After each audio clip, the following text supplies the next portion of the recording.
Hello there, you're welcome to yet another exciting edition of News Generation. My name is Faustina Safo. Coming up in this week's edition, as Ghana mourns the death of Captain Maxwell Mahama, we met with some pupils of St. Martin's de Porres School, Dansuma, to discuss the circumstances surrounding his death and related developments.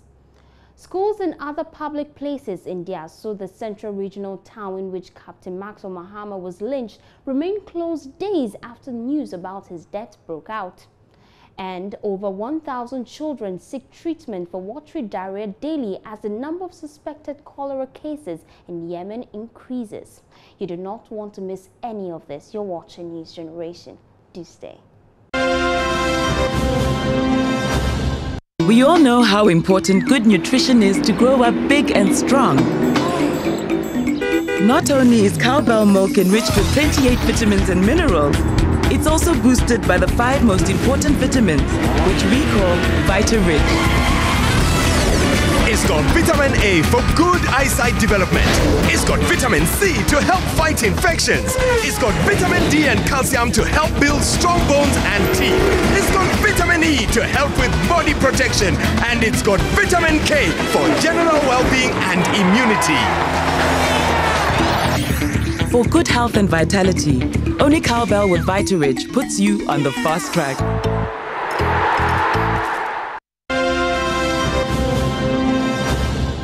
Welcome back from the break. Remember, you can join our conversations online on Facebook. Find us at News Generation and on Twitter at NewsGenGH. Now to our first story. Ghana is still in mourning over the death of an officer of the 5th Infantry Battalion who was lynched and burned by some youth of Dentra Wase in the Upper Dentra West District of the Central Region on Monday, 29th of May, who mistook him for an armed robber. To discuss the circumstances surrounding his death and related developments, News Generation met with some pupils of St. Martin's de Porres School, Dansuma. Watch this. Hello viewers, we are students of St. Martin de Porres School, and today we are talking about the lynching of Captain Adam Mahama and what led to his lynching. To my immediate right is... I am Sharon Amate. For Dadison. And I am Larry Jediku. And Patrick Akwe. First of all, we are asking, what led to the lynching? The rumors have gone round that one night he was on jogging, he got lost. So he decided to ask 2 women where he could go. But then, as he rose up his hand, a woman saw a gun in his pocket and suddenly got scared. She started screaming, "Thief, thief!" And that led to the arrival of other people in the community, which led to the lynching. Thank you. Kefa, what do you think about? What do you think led to the lynching? Well, I heard, he was jogging one morning, as he said, and as he was jogging, a woman saw a pistol in his back pocket and decided to raise an alarm that he was a thief. So the assembly member got some guys and they decided to lynch him. And that's what I heard. First of all, who is he actually? Who exactly is Adam Mahama? I heard Captain Maxwell Adam Mahama. He was a military man in the army. And I think he was a captain. So that's what Captain Adam Mahama is. I also heard that he's a graduate. He's a student who just graduated.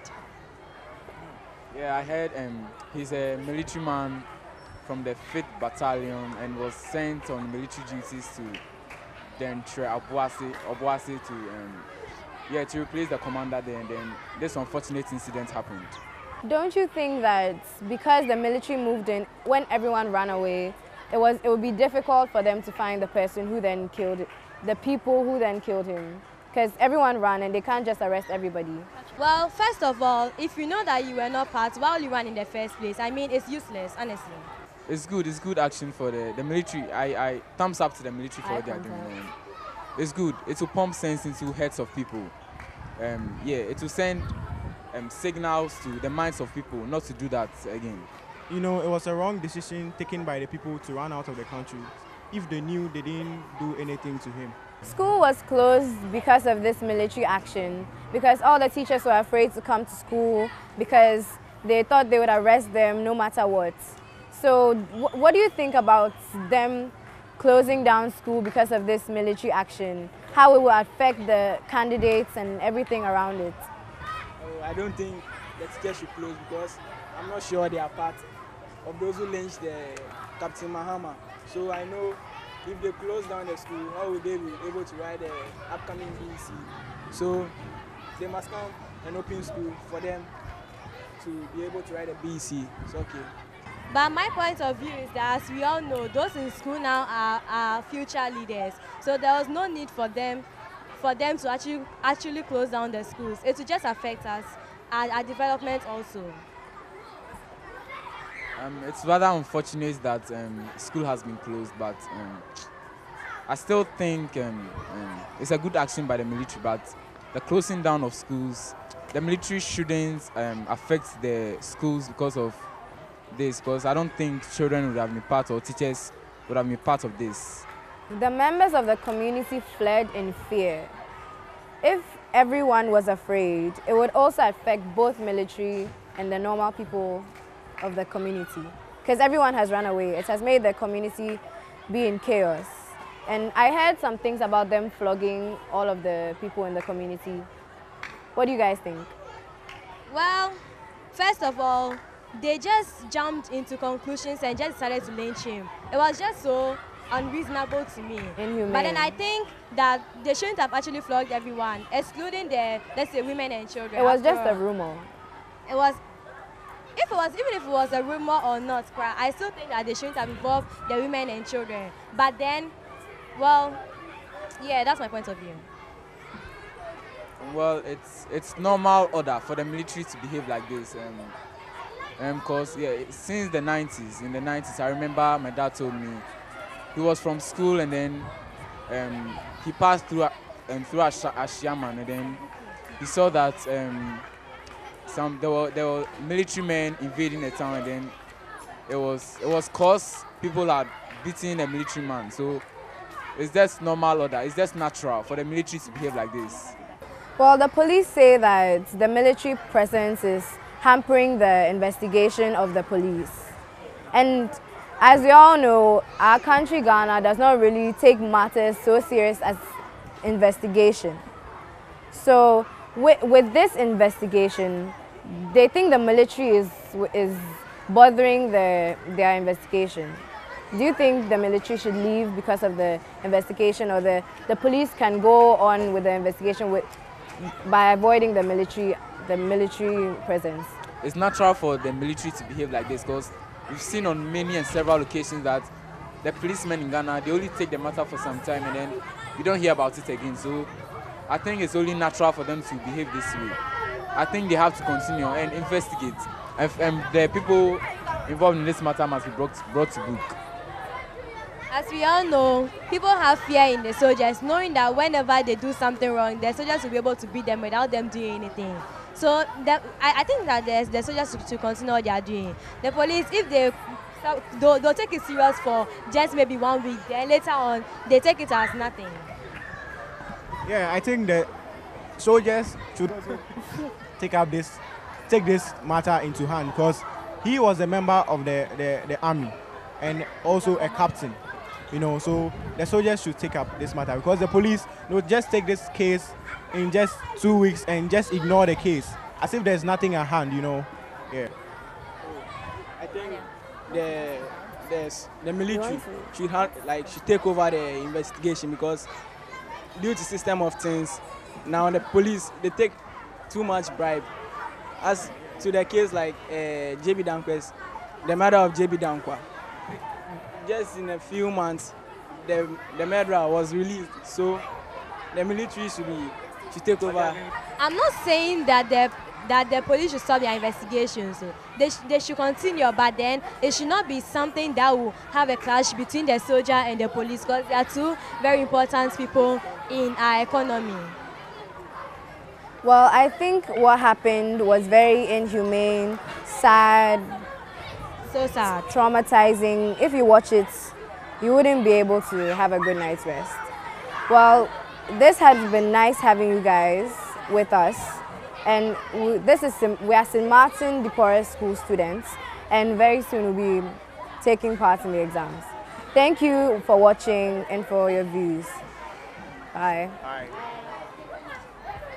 Well, interesting views there from our children, but schools and other public places in the central regional town in which Captain Maxwell Mahama was lynched remained closed 3 days after the news broke out.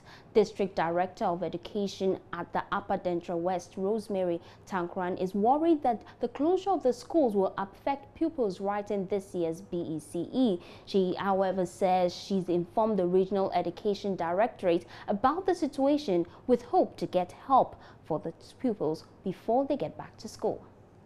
Though a few of the residents are said to have returned, more were still fleeing. Health workers could be found idling at the CHIPS compound there because there were no patients to take care of. With the schools also empty, authorities decided to shut them altogether. The teachers too, it will affect their teaching and learning. And I'm afraid some of them may not even come back. Because normally when teachers are posted here, they come and they leave. They don't want to stay because it's far away. And we have a lot of hard to reach towns and schools. So they come and they don't even want to stay. And now that this has happened, some of them may not even come back. Rosemary Tankran says the closure of the schools will affect pupils writing this year's BECE. My concern was with the teachers and the pupils because next week they are starting the BECE. And the candidates, I don't know how they are coming to write the exam. They need to prepare. They have to have peaceful mind so that they will be able to write the examination and come out successfully. Captain Mahama was lynched on Monday morning in a gruesome act that has left most Ghanaians in shock as to how dastardly some fellow nationals can get. The police account suggests the captain was mistaken for an armed robber after two women who he approached for directions during his morning run saw a pistol strapped on him and alerted the assemblyman. That account has however been disputed, with many wondering why he would be jogging as late in the morning as 8:30 a.m. according to the police account.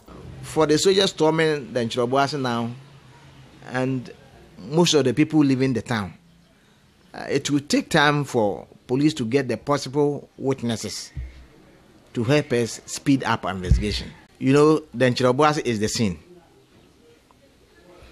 Whatever material evidence we shall get it from that scene. Now, soldiers have stormed the place. Possible witnesses have fled. So you can see that investigation is at hot time. So if they will move and allow investigation to go on, I know when they move, the citizens, the inhabitants will come, and then the police can get into contact with possible witnesses to help us continue our investigation. There is, however, another theory suggesting the captain was seen as a threat to some persons involved in the illegal mining business in the area, and so was eliminated to ward off anti-Galamsey elements. Well, I hope they are able to make those students go back to school, because BECE is already here, you know. You agree with me, I'm sure. Well, he lives with burnt skin from head to toe. He's a survivor of the June 3rd disaster, which killed over 150 people 2 years ago here in Accra. But instead of being grateful for life, Alex Mensah is now living in sadness as his wife, with whom he has 2 children, was advised by her family to quit the marriage because of his burnt facial skin. Fifi Kumsin has more in this report. I saw the big petrol tanker. I stood next to it. The tanker exploded, lifting me into the big fire. My thighs crashed the floor badly. My wife sold goods at Obra Sport. That evening, she told me she was going to her mother's house because our house at Alajo, which was near a drain, would possibly be flooded.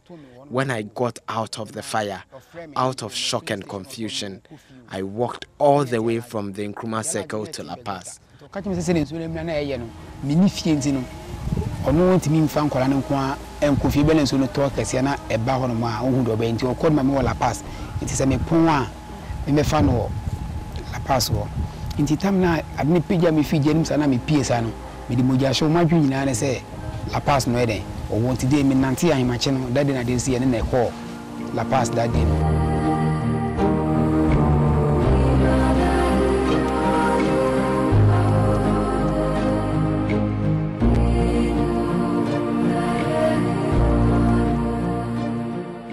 That one I don't know some of my light off.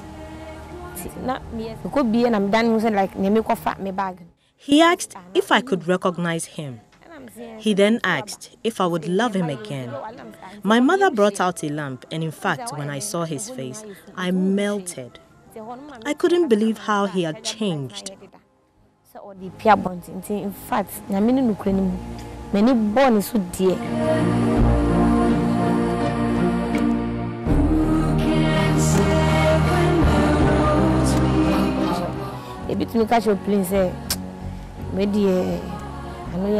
Some of his friends and family members, after visiting him in a hospital, told me to leave him because he would not be able to raise money for the family even if he recovered. Some of his friends even convinced him that I'll leave him because of how he's looking.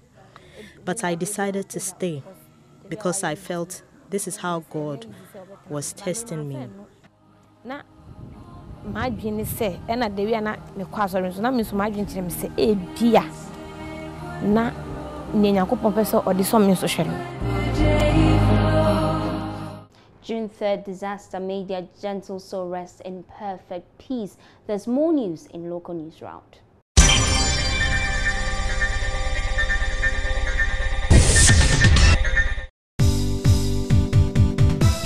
The district chief executive for Dentra Obuasi, Daniel Apienim, has been suspended from his post following comments he made to the media that seemed to suggest Captain Mahama was part of the numerous military personnel that protected illegal miners in the town. He has been told to hand over to the Deputy Central Regional Minister, Thomas J. Bafo. A letter to that effect was signed by the Minister for Local Government and Rural Development upon the instructions of the President, Nana Addo Dankwa Akufo-Addo. One of the men captured in a video of the lynching of Captain Maxwell Adam Mahama has been found dead. The body was found at Modase, a nearby community in Dentra Obuasi in the central region. Police found the body in a pool of blood early Thursday. It is not clear what may have caused his death, but the police have begun investigations into this latest development. The deceased held in his hand a polythene which contained an identity card bearing the name Francis Boy, aged 46. The ISO District Commander ASP Osei Duwajiman confirmed the story but refused to give further details. One of the men captured in a video of the lynching of Captain Maxwell Adam Mahama has been found dead. The body was found at Modase, a nearby community in Dentra Obuasi in the central region. Police found the body in a pool of blood early Thursday. It is not clear what may have caused his death, but the police have begun investigations into this latest development. The deceased held in his hand a polythene which contained an identity card bearing the name Francis Boy, aged 46. Former President John Mahama says the death of Captain Maxwell Adam Mahama should not be reduced to politics, noting the incident is a national tragedy that should prompt all citizens to support the family of the deceased. Mr. Mahama was at the family house of the deceased to sympathize with the family. He said all the corporates must be dealt with to serve an example to others. Meanwhile, the family of Captain Mahama is appealing to members of the public to stop sharing photos and videos of how he was killed. We're taking this quick break, and when we come back, News Generation has more in store for you. Do stay. We all know how important good nutrition is to grow up big and strong. Not only is cowbell milk enriched with 28 vitamins and minerals, It's also boosted by the 5 most important vitamins, which we call VitaRich. It's got vitamin A for good eyesight development. It's got vitamin C to help fight infections. It's got vitamin D and calcium to help build strong bones and teeth. It's got vitamin E to help with body protection. And it's got vitamin K for general well-being and immunity. For good health and vitality, only Cowbell with VitaRich puts you on the fast track.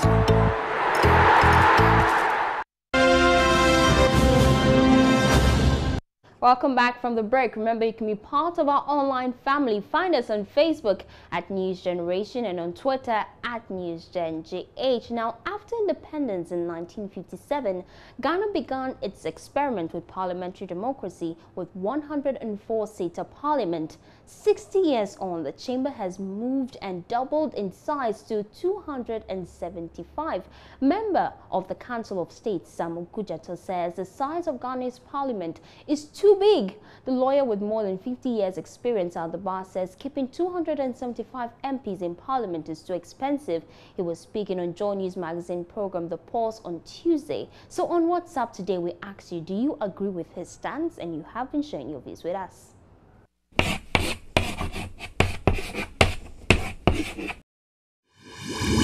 And I disagree with Mr. Okudzeto's stance that the members of parliament are too many.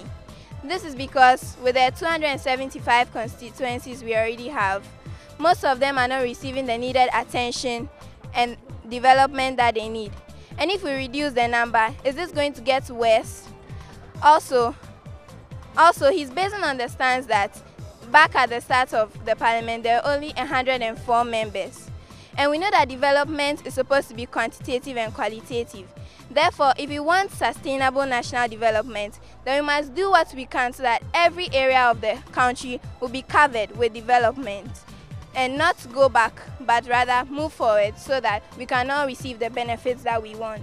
And I agree with the stance of Sam Okudzeto that the members of parliament should be cut down, because when they are cut down, there will be more money for the development of the country, and the taxes opposed on people will be reduced. And I agree with the stance of Sam Okudzeto. The salary of the parliamentarians should be cut down. That the number of parliamentarians should be cut down. This is because even the number of constituencies are not even receiving the amount of attention they are supposed to get. And anytime that the parliamentarians are talking about helping them, they stay too long on the topic and forget about it. 275 parliamentarians is too large for the government of Ghana, and 275 parliamentarians haven't been able to develop the country. And I disagree with Mr. Sam Okudzeto on his stance that the number of parliamentarians should be reduced in Ghana. This is because even with 275, a lot of voices are not being heard. So if the number is reduced, I'm not sure effective development will be able to take place throughout the nation. I disagree with the stance of Mr. Okudzeto to reduce the number of parliamentarians in Ghana. This is because Ghana is a very big country, and the number of constituencies that we have cannot cover everything. So we need more parliamentarians to cover every constituency in Ghana. I disagree with the stance of Mr. Sam Okudzeto of the reduction of the parliamentarians in Ghana. In Ghana, the parliamentarians are not much for the development in the country, and some constituencies in Ghana have sub-communities in them, which are not developing and not paid attention to.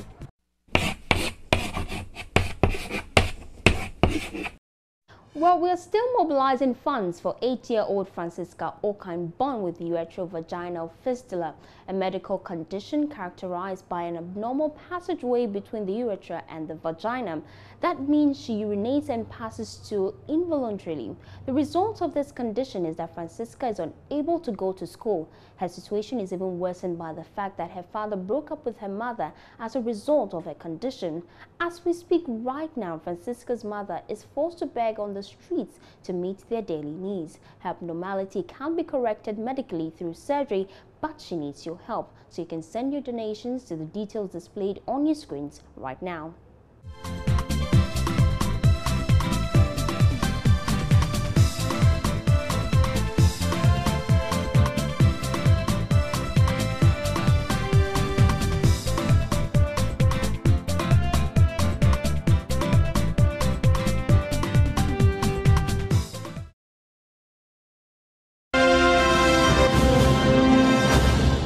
Let's check out what else has been making headlines around the world in international news round.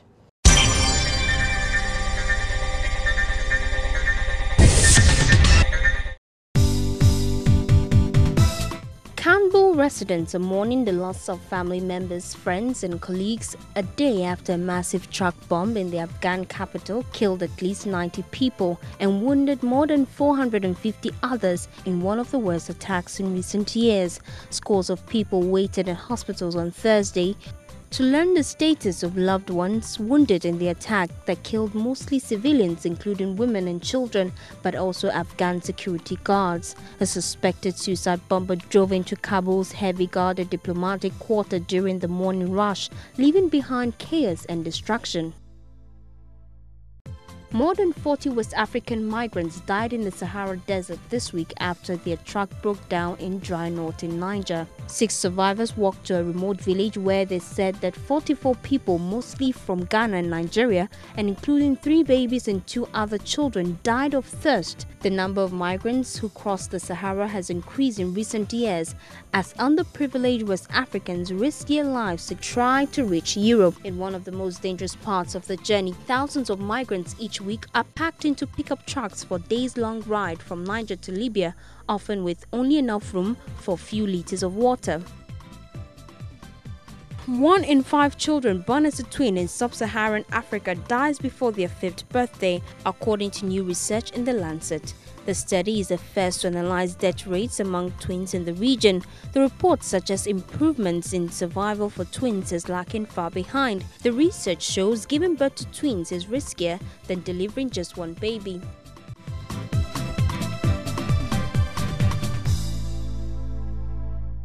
In the past 72 hours, the numbers of suspected cases in Yemen has risen to 10,000.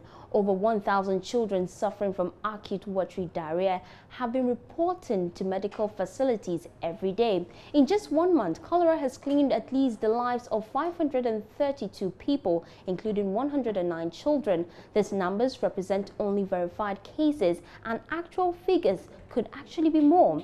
The world is talking about the Yemen cholera outbreak. The outbreak in war-torn Yemen is putting tens of thousands of lives at risk, with the number of cases expected to rise within weeks, the UN has warned. The disease has killed more than 500 people in the past month. Its spread worsened by a 2-year conflict that has put the Arab world's poorest nation at risk of famine. The World Health Organization says the number of suspected cases has risen to 65,300. Spokesperson for UNICEF, the children's agency in Yemen, said in the last 3 days there had been an increase of 10,000 cholera cases. The outbreak has added to the concerns about the living conditions in Yemen, where 10,000 people have died in a conflict between Saudi Arabia against Iran. The war have pushed war health and sanitation systems to the brink of collapse, fueling the spread of cholera. Families pay for water trucked in from wells that have become infected. Aid workers are concerned the crisis would worsen if the Saudi-led union carries out its threat to attack the Red Sea port of Hodeidah, a vital route for their health supplies. Sad case there in Yemen, but you can share your contribution on every story we've shared today on News Generation, on Facebook at News Generation and on Twitter at News Generation. My name is Faustina Safo. From myself and my production crew, we wish you a wonderful weekend as you enjoy the rest of our programs. Supported by Cowbell with Vitarid.